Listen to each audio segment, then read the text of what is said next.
Today I'm going to be talking to you about Chapter 2 in our leadership book. So an overview of Chapter 2 is the dimensions of leadership communication style, authoritarian, democratic, and laissez-faire leadership, a task and interpersonal leadership, follower communication styles, and communication styles and information processing.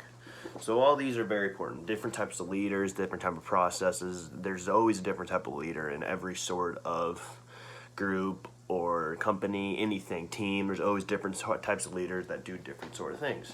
It comes with different leaders, also comes with different followers.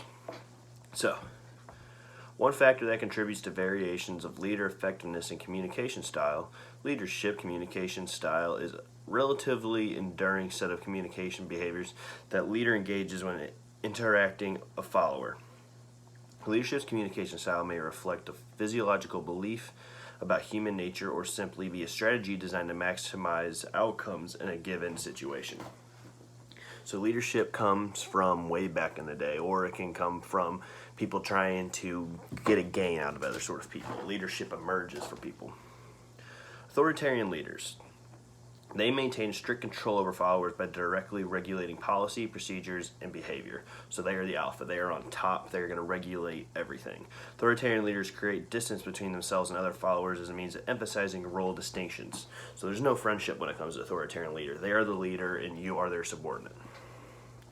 Democratic leaders engage in supportive communication that facilitates interaction between leaders and followers. The leader adopting a demographic communication style encourages follower involvement and participation and determination of goals and procedures. So a democratic leader has a good relationship with his followers, and has a good relationship with them. They like to interact and communicate, and it's often in a really good type of leadership style.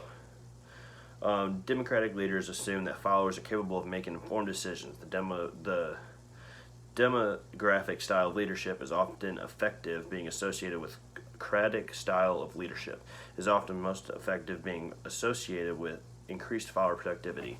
So this sort of follower gets a lot more productivity out of any sort of team, group, or company, because people like to follow this type of person because they feel like an adult. It's like you go into a company, instead of them telling you every little thing you have to do and watching over your shoulder making sure you do it right, you don't feel like you're capable of doing things, and it often is just humiliating. This sort of leader gives you real tasks and assumes that you can act like an adult and get done with it, and they're also a great person, good communicator to all their followers.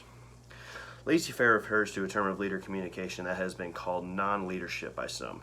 An ineffective version of this leadership communication style involves abdication of responsibility on the part of the leader.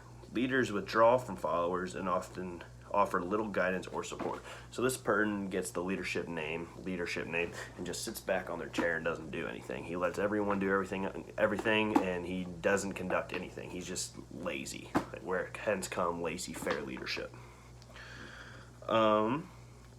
As a result, productivity, cohesiveness, and satisfaction then suffer. A more positive form of laissez-faire leadership communication style affords followers a high degree of autonomy and self-rule while at the same time. So the followers pretty much become their own leaders. It's a good way, I guess, for followers to emerge and show that they have better leadership characteristics. Laissez-faire leader providing guided freedom does not directly participate in decision-making unless requested to do so by followers. So like I said, they're lazy. They don't do much. They have the leadership name, but they sit back and let the followers do everything. A number of researchers have concluded that leadership consists of two primary communication dimensions, task and interpersonal, which focus on work that needs to be done and people who do the work. Recently, change-oriented communication has emerged as the third dimension.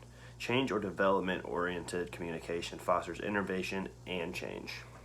Several models focused on the task and interpersonal dimensions of leadership have been developed. Most notable are 1. The Michigan Leadership Studies, 2. The Ohio State Leadership Studies, and 3. McGregor's Theory X and Theory Y, and also, finally, 4. Blake and McKay's Leadership